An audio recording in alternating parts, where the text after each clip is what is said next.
thank goodness. When the second building got hit, again, fortunately, the debris was coming at us, so we had to run away from the area. Thank goodness, because we were not around for the collapse later on. We made our trek. The city was shut down, so we had no place to go, so we went to Mike Sealing's apartment in Midtown Manhattan, a block away from Empire State Building. You know, Central Mass Target, but we had no place else to go. Here's 25 people in Mike's one-bedroom apartment in New York City. Thank you, Mike.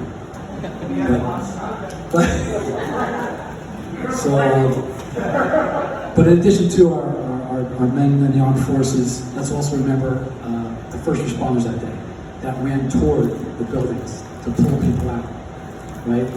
The men in blue, the firemen, and you know, let's think about it. They ran into danger.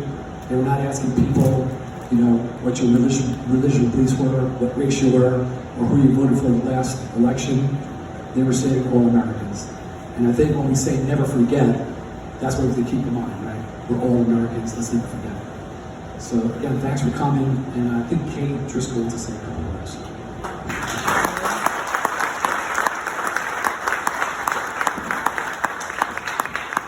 It's really hard for me to talk about this day. Like, it probably is hard for people to think back all of your memories, and everybody was in a different place. When I think of the day, I like to think that, you know, it's something that changed me by what happened to me, but you know what? I refuse to be reduced by it, and I think of it that way often. And there are a couple things that really stand out for me. You know, I was in, unfortunately or fortunately, we had a region meeting, right, which people were flying in, which I've always felt so bad about, right?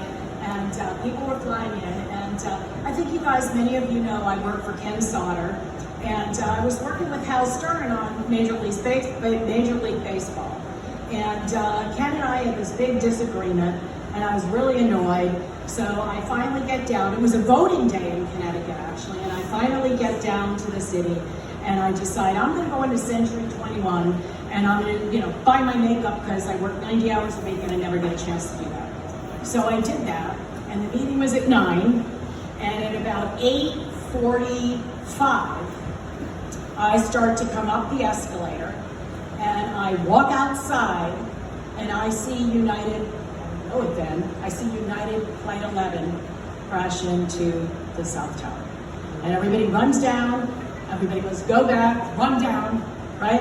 We ran down, we stayed down there for about 10 minutes, and as you've all read and everybody's talked about, you know, it was, just a small plane crashed into the World Trade Center, it's not a problem, like, I gotta go find my team. I go back up the escalator, I walk out, and I see United Flight 177 crash into the North Tower, okay? And I stood there, I didn't know what to do.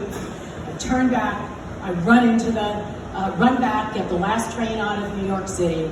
And the things I remember was tried to reach my team, very, very happy that I was able to get in touch with folks and be able to call spouses and significant others to say that you're okay, right? The other thing I remember was with the Sun team, the aftermath, right? I mean, you guys were incredible.